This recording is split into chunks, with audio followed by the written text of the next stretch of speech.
Alhamdulillahi Rabbil Alamin. Wabihi nasta'in. Wassalatu wassalamu ala rasulihil amin wa ala alihi wa ashabihi ajma'in. Qala rabbi shrah li sadri wa yassir li amri wahlul 'uqdatam min lisani yafqahu qawli. Allahumma ij'alna minal ladzina yastami'una al-qawl fayattabi'una ahsanah. Allahumma ajirna minan nar. Allahumma amin. Yang dikasihi Sahibul Fadilah Tuan Imam Masjid Al-Muhsinin Darul Aman Haid, barisan pimpinan masjid, pimpinan masyarakat, seterusnya muslimin, muslimat, anak-anak jemaah yang dikasihi sekalian, mudah-mudahan semuanya kita dirahmati oleh Allah Subhanahu wa ta'ala. Alhamdulillah, pertamanya kita sama-sama panjatkan syukur kehadrat Allah Subhanahu wa ta'ala, panjangkan umur kita lagi dalam keadaan sehat dan dalam keadaan taat kepada Allah Subhanahu wa ta'ala. Malam ni kita sekali lagi dapat jadi tetamu Allah di rumahnya yang mulia ini, dapat solat maghrib berjemaah dan dapat pula duduk di dalam kebun syurga di dunia. Mudah-mudahan hari ini sudah jadi hari yang lebih baik daripada kemarin, dan harapan bersama esok mudah-mudahan jadi hari yang lebih baik dari hari ini. Muslimin, muslimat sekalian, mari kita faham sebagai mukadimah kuliah sebelum kita sambung, tuan-tuan, bahawa kita manusia hambanya yang sangat kerdil. Kita siapa? Kita hamba Allah yang sangat kerdil dan sangat lemah di hadapan Allah Subhanahu wa ta'ala. Tuhan kita zat yang maha kaya lagi maha gagah. Manusia dalam keupayaan dan kemampuan yang Allah beri kepadanya sangat terbatas. Manusia tidak akan sama sekali dia dapat memenuhi apa yang mereka ingini sepenuhnya. Kadang-kadang kita duduk harap sesuatu, kita duduk impikan sesuatu, tetapi yang sebaliknya berlaku. Manusia kena ingat bahawa kita adalah hamba Allah yang senantiasa hidup dalam keadaan penuh pengharapan dengan Allah. Kita lagu mana hidup kita, tuan-tuan? Hidup kita ini dalam keadaan harap dan takut. Harap kita hidup lagi esok dalam keadaan taat. Harap amalan yang kita buat Allah terima. Harap Allah beri taufik hidayahnya. Harap pada Allah ni pendek kata melepuh dalam hidup kita ni. Kita takut, tuan-tuan, takut Allah pandang kita dengan pandangan benci. Takut kita, tuan-tuan, takut Allah tak terima kita, amalan yang kita buat. Takut Allah azab kita dengan azab yang siapa pun di antara kita tak sanggup untuk menanggungnya. Begitulah hidup kita berlangsung hari demi hari. Muslimin, muslimat sekalian, dalam saat mana manusia sebahagiannya jadi sombong sebab mereka sudah mencapai satu tahap kemajuan dan kemodenan, Allah Ta'ala bagi satu-satu perkara yang berlaku penuh dengan hikmah di setiap kejadian. Di sebalik apa saja yang terjadi ada hikmah yang manusia patut ambil jadikan pengajaran. Tuan-tuan boleh bayang dalam saat teknologi yang begitu canggih, kita nak pergi satu tempat kita tak tahu, kita boleh guna GPS.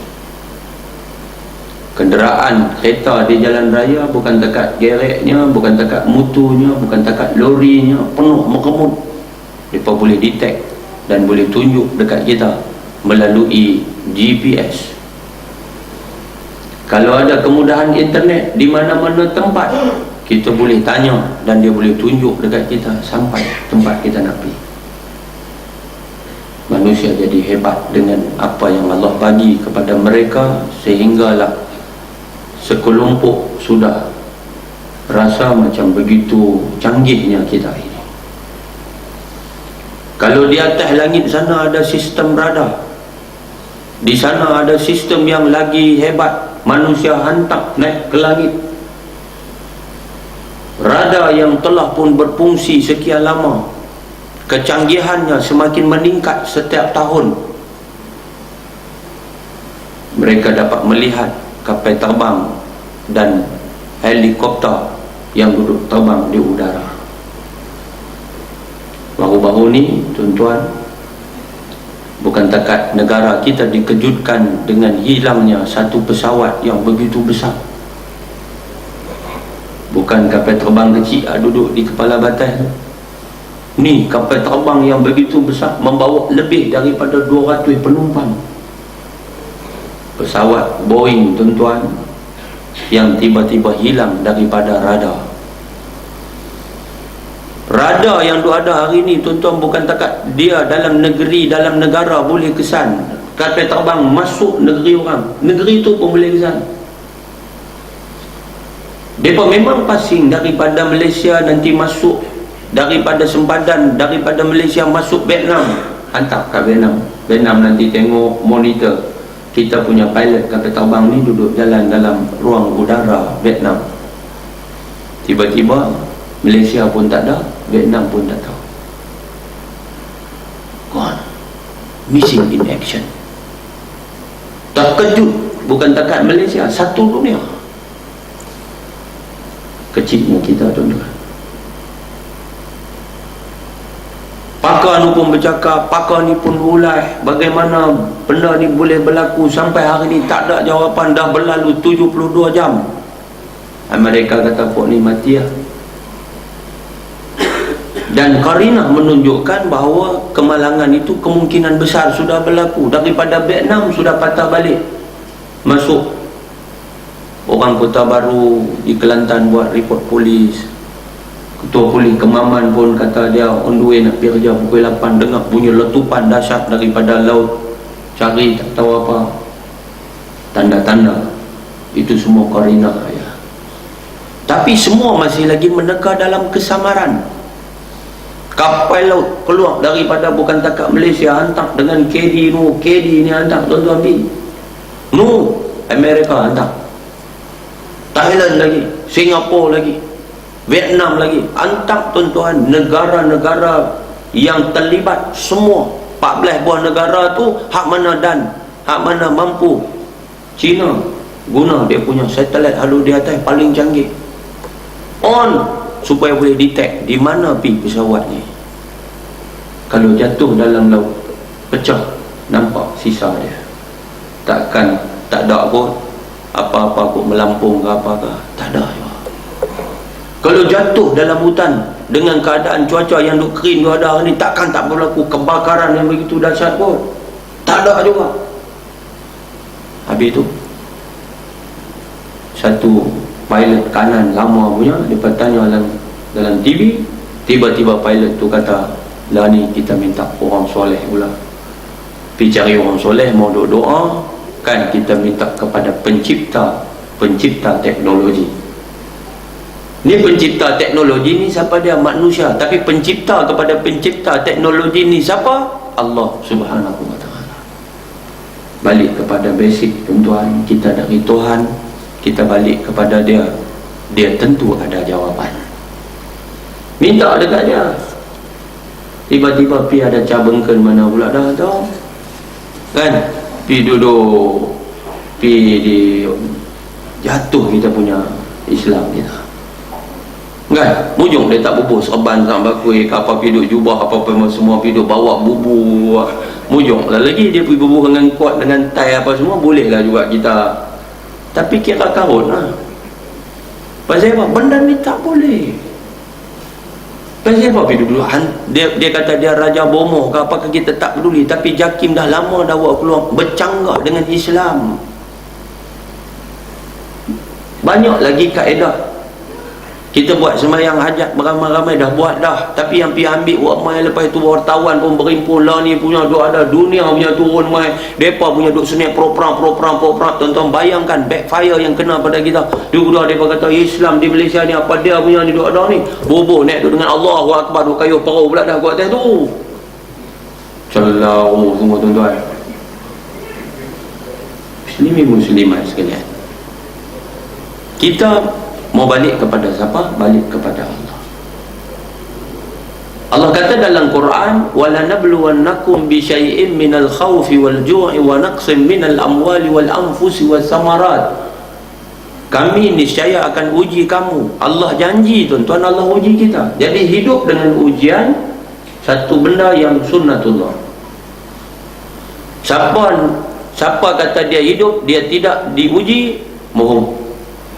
Siapa kata hidup dia tak mau diuji, karut. Sebab hidup memang pasti bertemu dia. Nabi-nabi diuji, rasul-rasul diuji, bahkan nabi kita rasul ulul, dia disebut an-nabi wal rasul, dipanggil ar-rusul ulul azmi, dia panggil ulul azmi minar rusuli. 5 orang tu kan yang paling tingginya Nabi Muhammad sallallahu alaihi wasallam.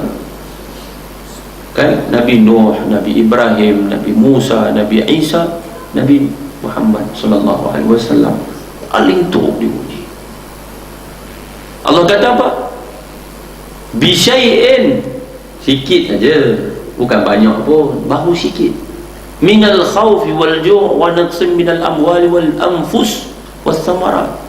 Kamu nanti rasa takut sikit saja, bukan takut betul-betul pun. Takut sikit saja, tu pun takut tak sangka dah. Tengok api tang tu takut, dengar uyung malam-malam, terbakar kat mana pula dah, rasa takut. Kan? Macam-macam jenis takut, sikit aja takut, bukan takut betul-betul pun. Walju', rasa lapar. Somat dia lagi teruk punya lapar. Kita lapar pun risau tak sangka, ujian. Wa naqsim minal amwal, kurang harta. Kadang-kadang ada waktu kita lebih, kadang-kadang ada waktu kita kurang, turun naik, biasa. Waktu kita banyak, syukur. Waktu kita kurang, sabar. Wal anfus, jiwa, kehilangan jiwa tiba-tiba sekelip mata.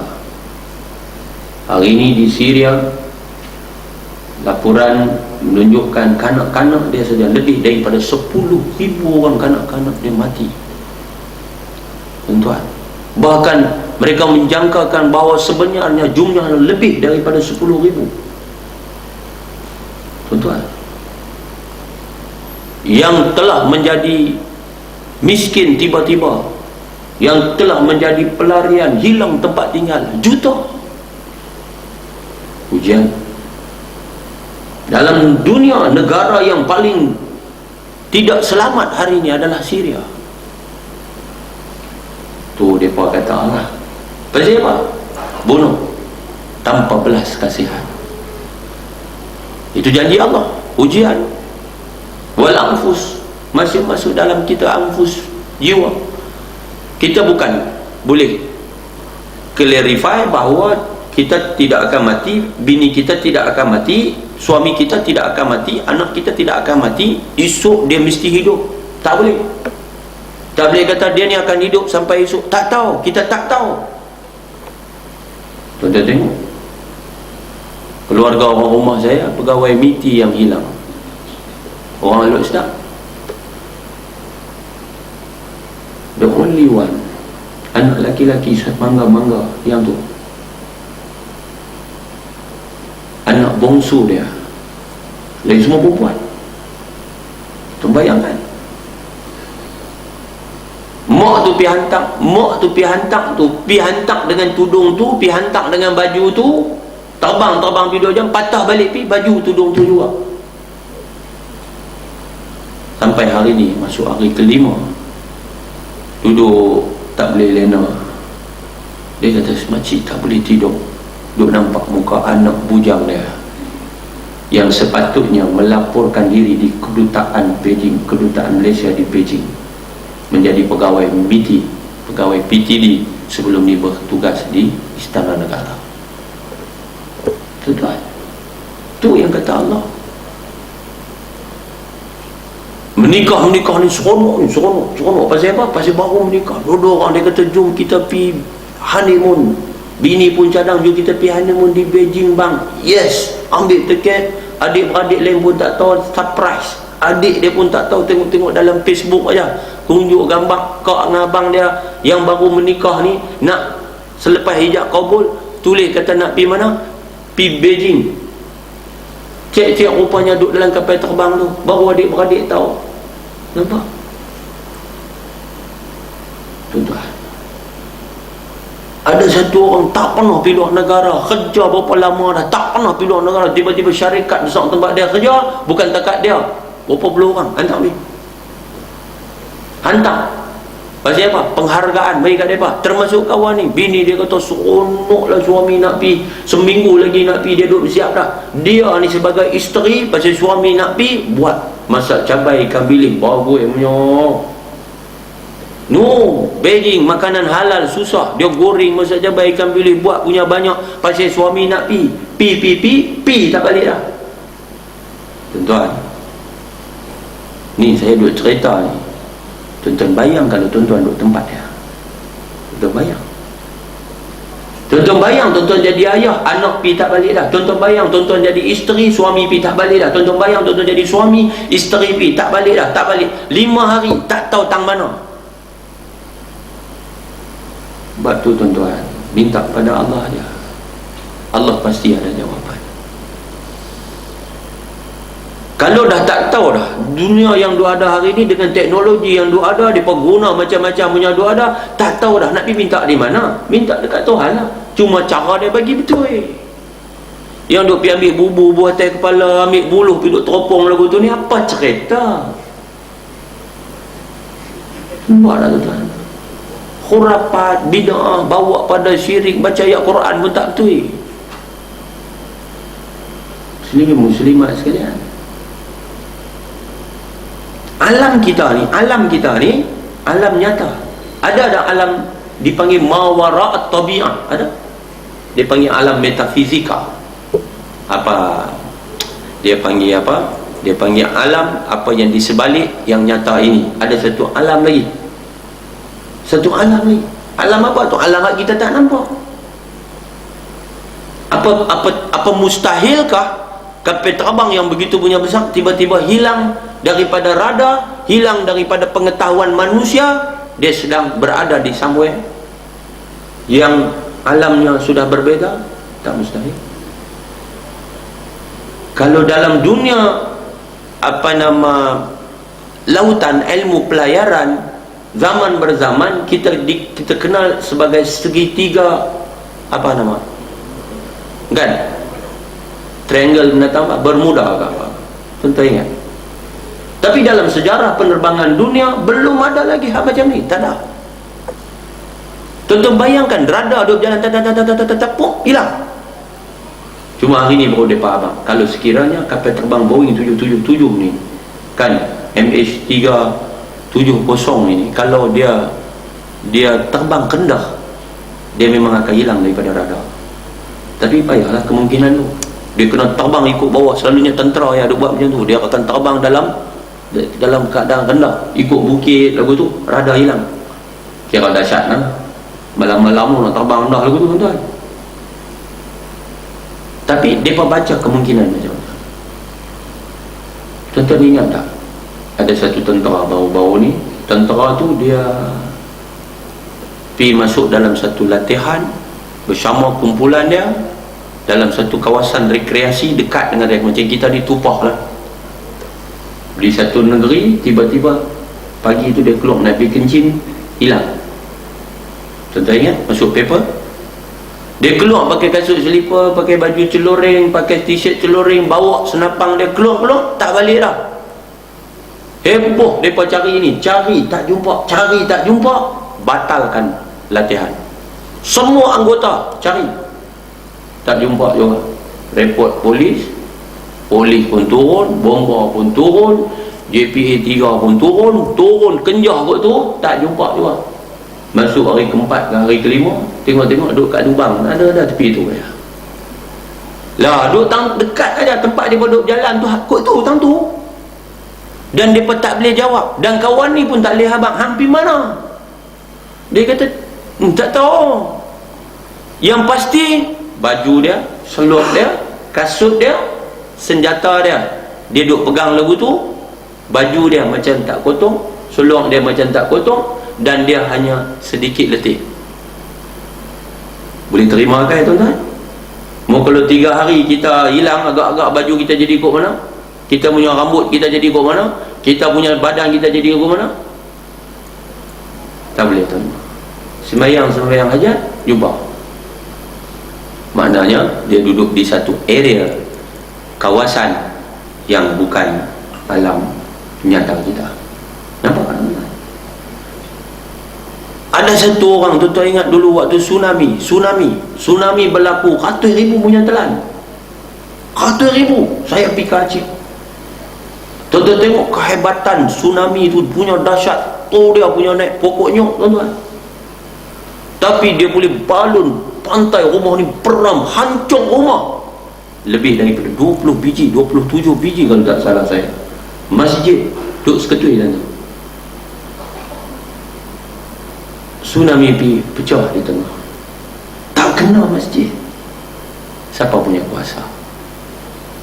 Ada satu paklong, satu hamba Allah, dia dengan bapa dia, masjid duk tepi laut, dia tengah duk perbaik masjid, tiba-tiba mai tsunami, boom, dia jatuh daripada masjid. Dia duduk atas satu lungguk kayu tu melekat antara satu dengan yang lain. Dia duduk atas itu beberapa hari lamanya, sampai dia dihanyut masuk ke perairan negara, dan dia diselamatkan, dibawa ke dalam Malaysia ni tuan-tuan, dari Aceh. Tuan-tuan bayangkan, kapal yang ambil gambar dia, dan gambar dia masih ada dalam rekod. Dia duduk atas rumpun tu, daripada rumpun tu bila dia nampak kapal tu lambai dekat dia tak tunggu dah orang kapal tu pergi. Dia boleh terjun, dia boleh berenang. Kodrat apa dia berenang? Kodrat apa dia pakai? Berapa hari dah dia dalam laut. Tonton bayangkan, bila dia berenang, dia pun ambil gambar dia duduk berenang, di belakang dia yang menjadi rumpun kayu yang dia duduk tu selama beberapa hari lamanya, tiba-tiba pecah, dan kemudian sama dengan air. Siapa pegang benda tu? Siapa pegang kayu tu? Allah. Sebab itu kita nak kena buat apa? Kita kena balik pada Allah. Sebab tu Allah kata, allazina idza asabathum musibah, mereka yang apabila telah menimpa ke atas mereka satu bencana, satu ujian, satu ibtila, qalu, mereka itu berkata, inna lillahi wa inna ilaihi raji'un, sesungguhnya kita daripada Allah dan kita akan balik kepada Allah. Bila kita lagu tu kita tenang, kita akan lapang dada menerima ujian Allah, kita akan cek diri kita, dan langkah mesti diteruskan ke hadapan, tuan-tuan. Sebab tu orang yang kata inna lillahi wa inna ilaihi raji'un ni, tuan-tuan, Allah sebut ulaika alaihim salawatun mir rabbihim wa rahmah wa ulaika humul muhtadun. Mereka itulah orang-orang yang mendapat selawat dan keberkatan rahmat daripada Allah Tuhan mereka. Mereka itulah orang-orang yang mendapat hidayah. Sebab itu ada orang dia kata, kami redha apa yang Allah dah tentukan dalam hidup kami. Kami doakan anak kami ditemui. Tuan-tuan bayangkan. Cuma kita doa mudah-mudahan ada titik noktah kepada peristiwa yang sedang kita saksikan dalam sejarah manusia moden, kehilangan sebuah pesawat besar bersama dengan penumpang-penumpang dan krunya, dan orang yang hidup menanti-nanti apa kesudahan. Sebab ibu bapa, suami isteri, kaum kerabat, majikan, semua duk tunggu macam mana langkah kehidupan nak diteruskan. Kalau tidak, jam, tuan-tuan, dia jadi macam Bermuda Triangle kan. Berapa banyak kapal yang dilaporkan hilang. Kapal itu tak ditemui, Ustaz, tak tahu tang mana. Ada pelayar solo paling terkenal dunia perempuan hilang di Bermuda Triangle. Tuan-tuan, saya biasa baca sejarah tu dan dikaitkan dengan fenomena UFO. Depa orang barat macam tu lah, bila sikit UFO selalu lah. Tapi kita no, Allah menyedar kita, mengetuk pintu hati manusia. Manusia, jangan kamu sombong dengan kehebatan akal kamu. Kamu sebenarnya lemah, kamu sebenarnya tidak mampu pun. Tuan-tuan, kita tekan on, kita kata menyala. Ada orang tekan on tak menyala? No, lagu tu. Hari ni kita bangga dengan petik ya. Telefon kita buat lagu tu, garis lagu tu, tuan-tuan, garis lagu tu. Ada tak waktu kita garis tak mau jalan? Kita pun bubuh ni pasal ayat lah, apalah semua, kan? Kalau Allah tentu satu hari, tuan-tuan, tiba-tiba semua sistem failure, boleh jadi tak nak tanya? Manusia akan balik pada ketika itu menggunakan pulang pak kerat dia. Pada ketika itu dia akan balik pegang parang panjang macam ni, pedang yang panjang macam ni. Waktu tu betul-betul dia akan mendada siapa yang kuat iman dia, dia akan mencari syahid di hadapan Allah, mulia matinya. Kalau dia menang, Islam akan menang. Tidak mustahil, tuan-tuan. Sebab kita tengok dalam hadis Nabi, hujung akhirnya Yahudi pun nanti selain daripada pokok, satu jenis pokok yang ditanam di Israel, Yahudi akan diberitahu oleh semua batu ke apa ke, dia duduk lindung, nanti dia kata, mukmin ni Yahudi yang datang ni, main bunuh dengan apa. Tuan-tuan, hari ni dia cipta macam-macam, jatuh bom berangkai, pergi cari, semua pakai punat. Tuan-tuan, tuan-tuan bayangkan, tekan-tekan semua sistem virus hang, jahanam waktu tu. Boleh jadi tak boleh jadi? Boleh jadi. Muslimin muslimat dirahmati Allah Subhanahu wa ta'ala sekalian, jadi doa, mudah-mudahan Allah temukan dengan jawapan, dan kita kena bersedia dengan semua kemungkinan. Kalau diuji, terimalah dengan lapang dada. Kemarin dalam akhbar hari ini, seorang ibu yang kerja di sebuah kedai jual laksa di Teluk Kecai, dia dengar bunyi wiyang bomba tu, nyeyong.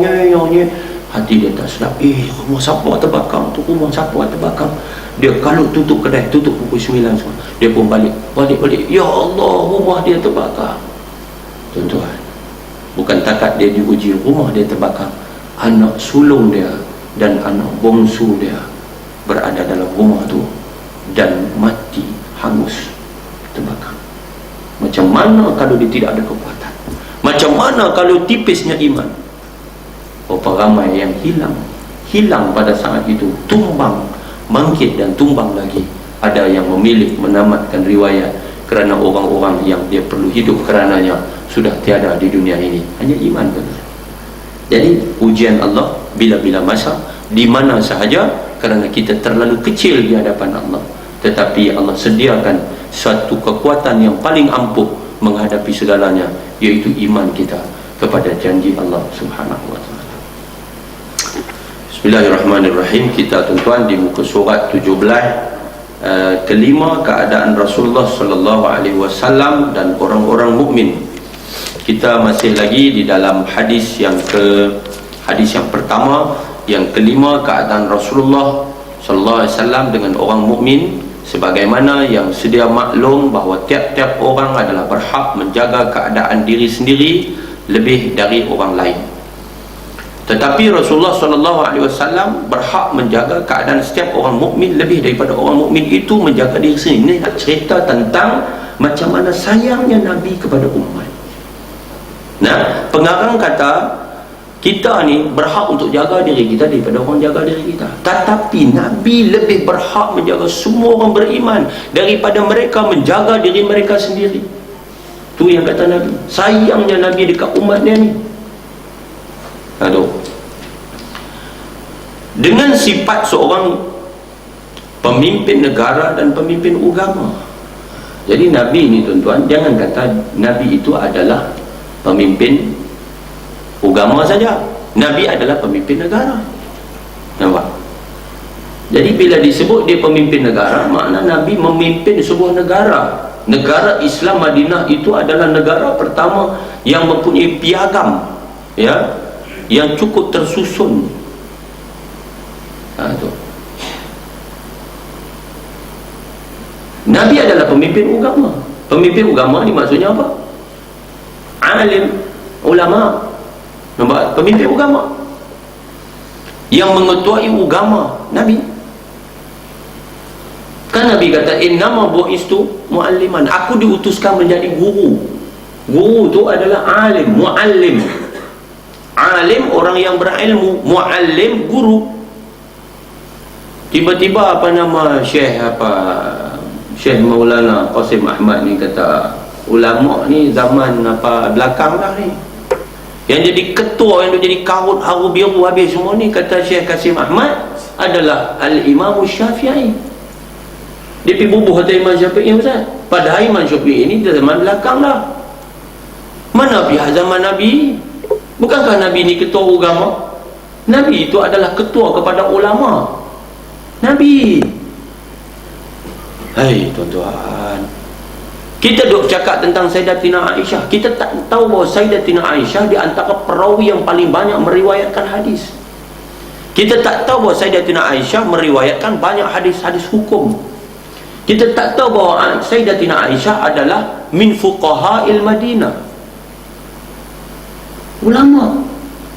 Sayyidina Umar, kita tahu Sayyidina Umar itu adalah khalifah yang kedua selepas Sayyidina Abu Bakar. Kita pejam mata, kita tak tahu pun bahawa Sayyidina Umar itu adalah min fuqaha'il Madinah. Dia ada fatwa-fatwa daripada Sayyidina Umar radhiyallahu anhu. Jadi maknanya sahabat-sahabat ni adalah min ulama'il ummah, ulama. Nabi tiga ulama. Mana zaman yang lebih hebat daripada zaman sahabat? Tak ada. Kurun paling baik kurun aku. Kurun Nabi hidup, sahabat-sahabat duduk dengan Nabi. Lepas itu kurun selepas daripada aku. Nabi tak ada, tinggal sahabat. Sahabat, lepas itu tak ada, tinggal tabi'in. Lepas itu tabi'in. Lepas itu tabi'in. Lepas itu. Tiba-tiba mai zaman ni, satu orang nama Maulana Syekh Qasim Ahmad ni, dia kata dialah yang itu heran semua. Dia kata apa? Dia kata kasta apa? Kasta padri. Kasta padri ni pergi mengaji masjid lama-lama macam Ustaz Sayuti. Kasta padri. Kita ni kasta padri. Apa dia ni?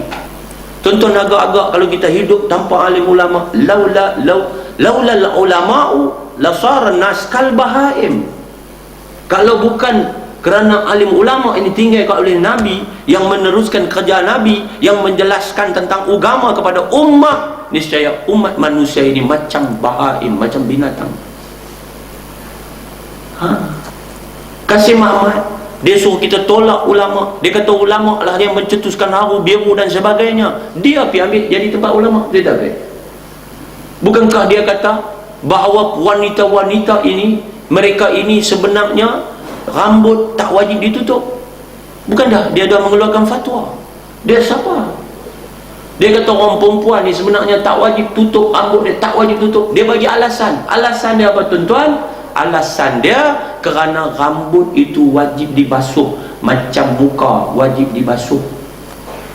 Anggota wuduk yang wajib dibasuh, sebab tu tak payah tutup. Dia kata tak payah. Kalau tutup nanti busuk. Tu Syekh Qasim Ahmad kata. Oh lagu tu rupanya bila dah tak wajib, bila dah kena basuh tak wajib tutup, no? Lah saya nak tanya tuan-tuan, antara anggota wuduk, kita ambil wuduk pasal apa? Pasal mengangkat hadas kecil, betul? Angkat hadas kecil lah Ustaz, wuduk. Lah hadas kecil dengan hadas besar, Haji, mana lagi besar?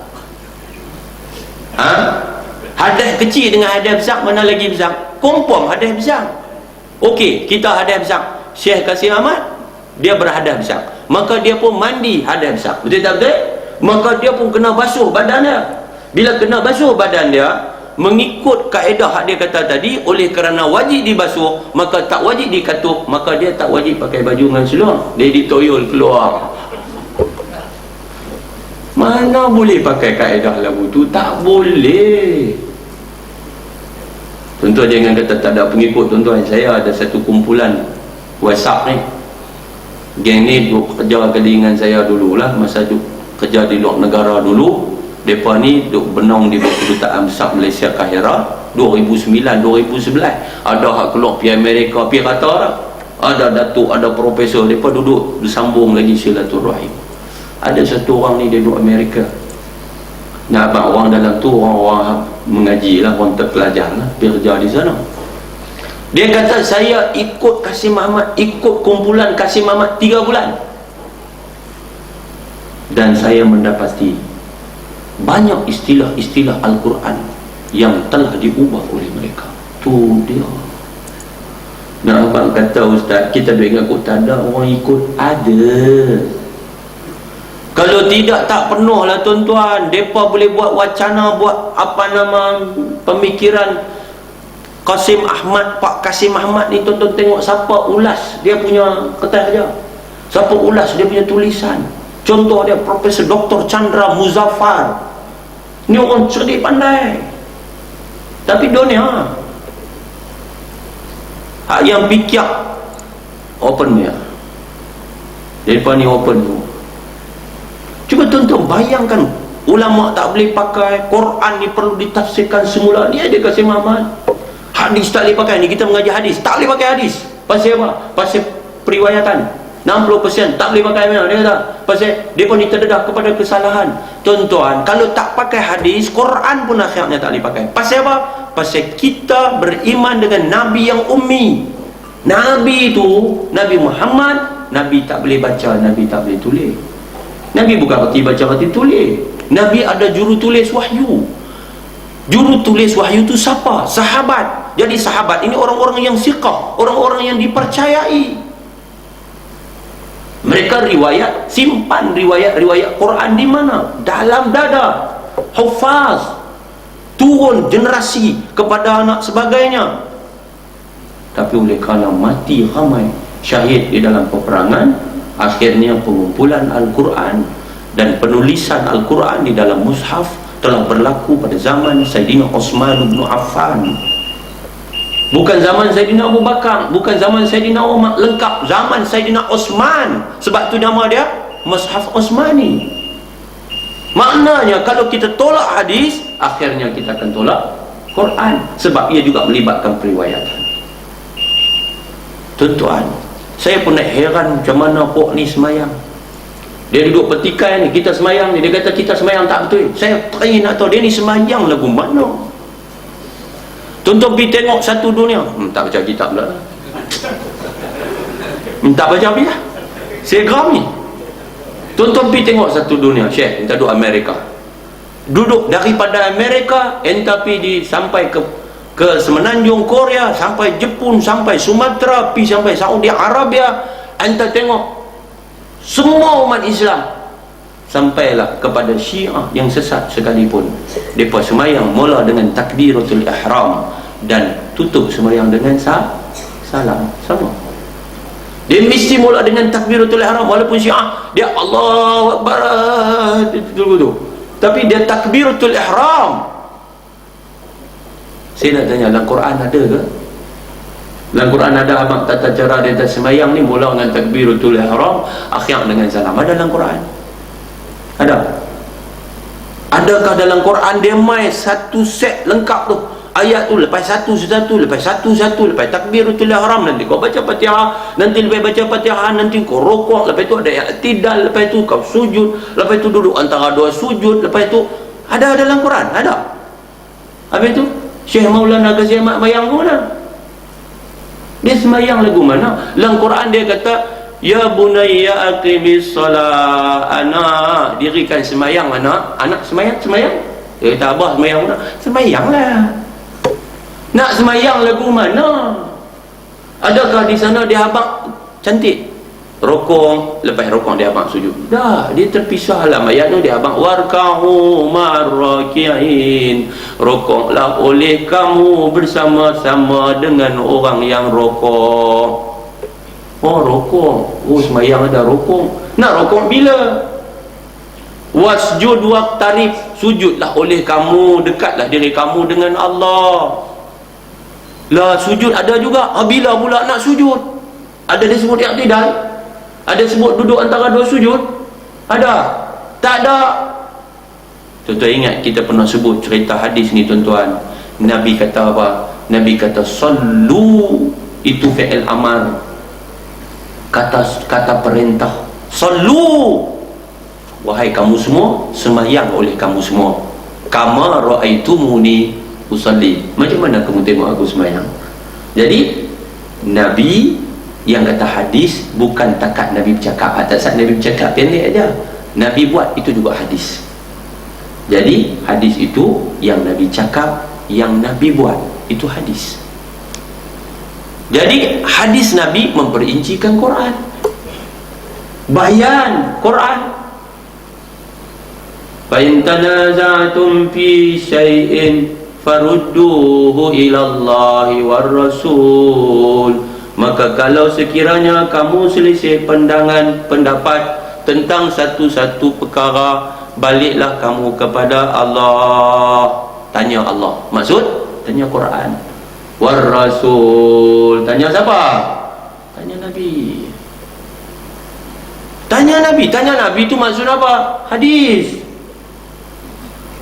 Itu yang saya heran. Quran sendiri sebut, bila Allah kata ati'ullah wa ati'ur rasul, taat Allah dan taatlah kamu akan Rasul, itu bukan Nabi kata, itu Allah kata dalam Quran, kan? Wa ma atakumur rasul fakhudhuh, apa-apa yang Nabi kamu bawa, ambil, maknanya buat. Wa ma nahakum anhu fantahu, apa Nabi kamu larang, jangan buat. Itu dalam Quran. Qul in kuntum tuhibbunallah, katakanlah ya Muhammad, kalau kamu cinta pada Allah, fattabi'uni, ikut kamu akan aku. Tu siapa kata? Allah kata. Tapi ikut siapa? Ikut Nabi. Fattabi'uni, ya tu balik dekat siapa? Balik dekat Allah ke balik dekat Nabi? Balik dekat Nabi. Qul, katakan ya Muhammad, in kuntum, sekiranya kamu semua, hai umat aku, tuhibbunallah, kamu cinta kepada Allah, fattabi'uni, ikut aku. Ikut siapa? Ikut Nabi. Yuhibbukumullah, kamu akan dicintai oleh Allah. Nampak tak tuan-tuan? Saya tak tahu, pelik 30 tahun dah Ustaz, tak ada, tenggelam, terkambui dah kita ingat kok, mati qalu inna lillahi dah. Tiba-tiba boleh muncul balik, boleh muncul. Why must be like that? Orang putih kata, kita punya duk pening dengan Syiah, duduk kalang kabut dalam sistem. Kita duk pening dengan lemahnya umat Islam ni, sampai Harun bin mengaku jadi Tuhan pun dia percaya. Nabi Melayu Haji Kahar di Selangor, ayah pin ajaran Hasan anak rimau, banyak lagi kita duk pening. Tiba-tiba gedegah mai anti hadis timbul balik. Pasal apa menjadi dia ni?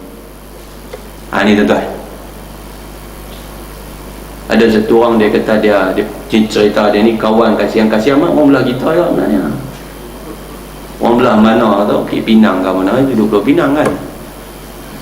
Ni Kasim, hang mati esok kami buat ke mana? Saya kata buat macam orang duk buat. Mana boleh? Dah buat macam orang duk buat. Tak boleh. Pasal apa? Dia kata macam kami duk buat tu buat ikut hadis. Oh, tak ke jam tu tadi. Jam Ustaz. Kita lah ni, bila kita nak mati tu, kan, kita tengok tata cara orang nak mati semua main pada hadis Nabi. Nampak? Ulama ijtihad, dia ambil semua daripada roh hadis Nabi tu. Sebab dalam Quran cerita mati, dia sebut cerita mati, dia sebut mati, tapi dia tak sebut macam mana bila nazak nak buat lagu mana, bila Nabi nanti habang kata bila orang tu nak mati, dia nanti memandang, dia nanti roh akan keluar naik kot mata dia, lepas tu kita tutup mata dia, apa semua tu. Yang tu semua main daripada hadis. Nampak tak? Kita nanti mandi dia, kita nanti kapan dia, kita nanti semayang dia, semua tu hadis. Tuan-tuan, jangan tuan-tuan.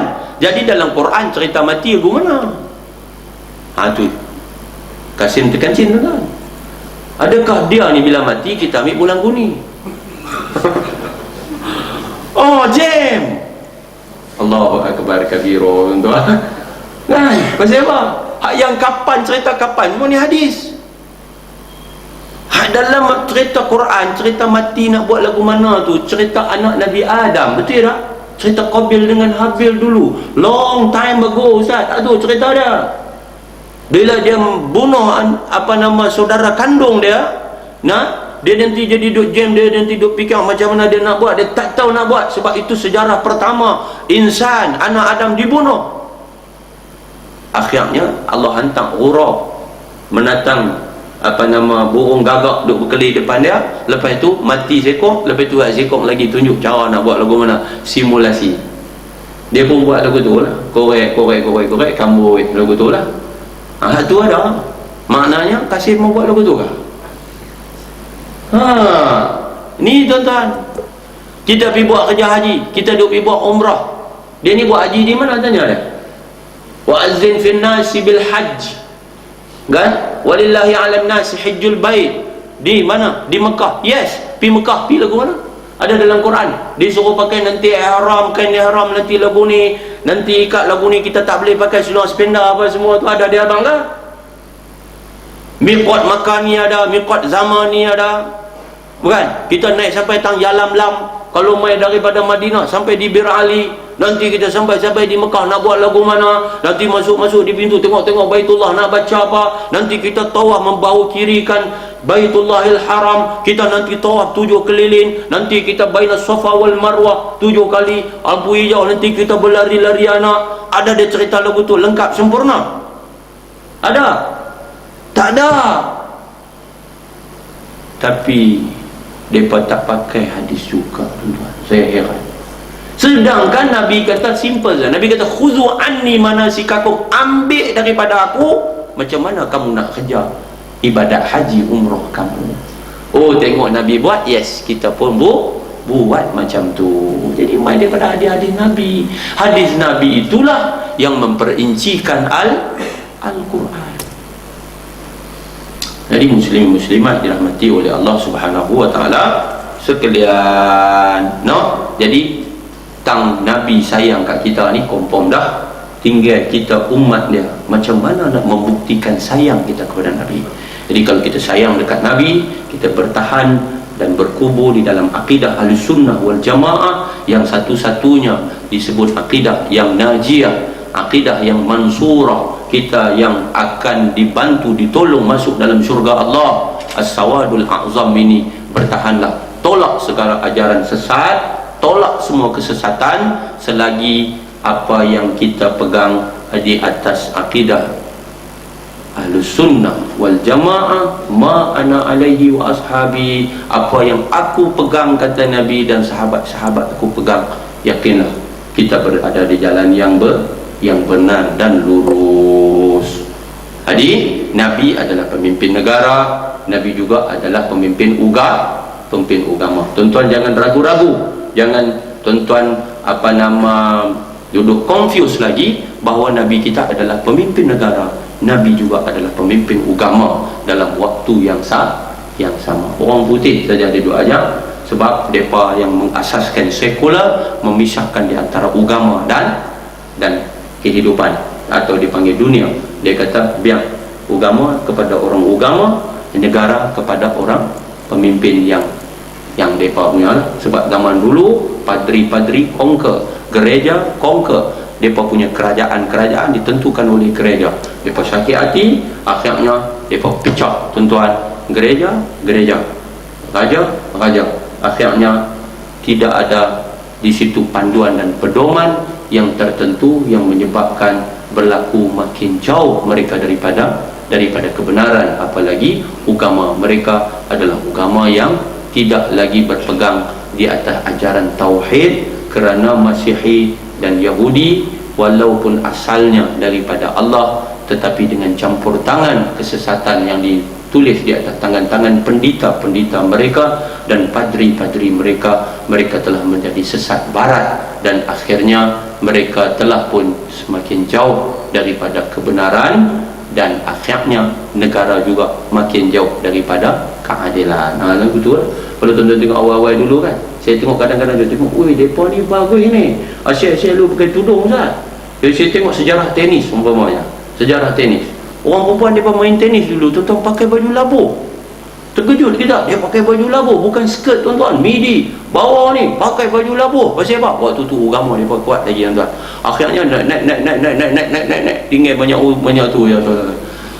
Jahanam. Pasal apa? Agama sudah ditinggalkan. Macam tu macam kita lah. Dulu tak ada, bila agama dia tak masuk dalam tu, dia tak insert. Tengok baru ni saya kebetulan tak pergi mana. Rupa-rupanya ada orang perempuan kita main sepak takraw, libas. Tak terkejut kau tuan-tuan? Tak pernah ku tengok seumur hidupku.